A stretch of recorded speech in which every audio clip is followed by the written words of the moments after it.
Good evening again. My name is Jack Stolzheimer. I'm the District Attorney of Delaware County. Proud to be joined today by Superintendent Tim Bernhardt from Upper Darby Police Department.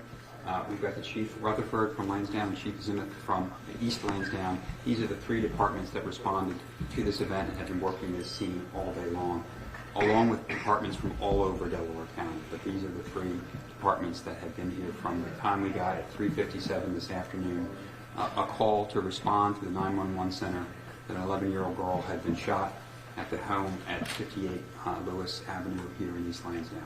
I want to give you guys an update, I'm not really going to take any questions because we have limited information. I just want to give the information about what we have tonight and what's going to be happening for the rest of this evening and tomorrow.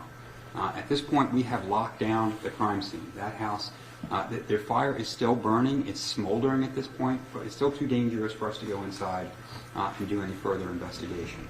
I will say with a heavy heart that we are afraid there might be more than one person in that house. We know the victim's family had a lot of people living in that house, including children. We are aware that there are at least 6 to 8 people who are unaccounted for from that family. It is our terrible fear that they may be inside that house when it was burned. We are hopeful that that is not true, but we will not know until tomorrow morning. Again, this is an active crime scene. What our CID, my county detectives, are going to come in the morning. They're going to be working with the local police department who are making sure that the crime scene is secured this evening. And we are going to methodically go through that scene and hopefully look for bodies and look for evidence of what actually happened that day. But again, I just want to make sure that everybody's aware there's nothing else to report tonight. We're going to send you all home. Law enforcement is doing its best to get you information as quickly as possible, but we're not really going to have any further updates until tomorrow morning. And again, our fears are maybe multiple people inside that home who have died. We don't know yet whether or not we can confirm or deny that until we get inside and methodically go through the debris that house is now. So again, without further questions, because there really is nothing else I can say, I'm not going to give out any information about the family of the victim, the residents, any of that stuff. What we need to do is just be sensitive to the fact that this is an active crime scene. It could be a lot of bad news tomorrow. We're saying this with a heavy heart, but we are hopeful that we're wrong. But because these family members are unaccounted for, we're concerned that they may have been inside the home when it was set on fire. Again, that's all the information we have tonight. We want to make sure that we were giving the public as much information as we possibly can in a timely fashion.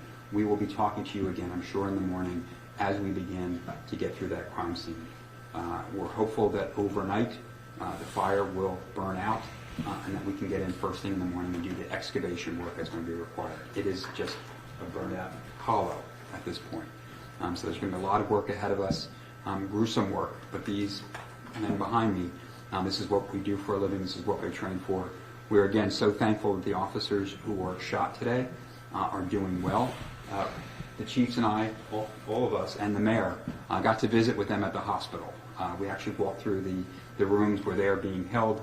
They gave us a thumbs up. Those guys are going to be okay. The good guys are going to be fine and hopefully return to duty in the near future. But we are so concerned about the family members who are living in that house who we have not heard from. But that's all the information I can give you tonight. And again, Becca, we will be available in the morning as soon as we have anything further. But this time, that's really all we can say. Can you give us an age range of the family members unaccounted for? I cannot, except that there are children and adults.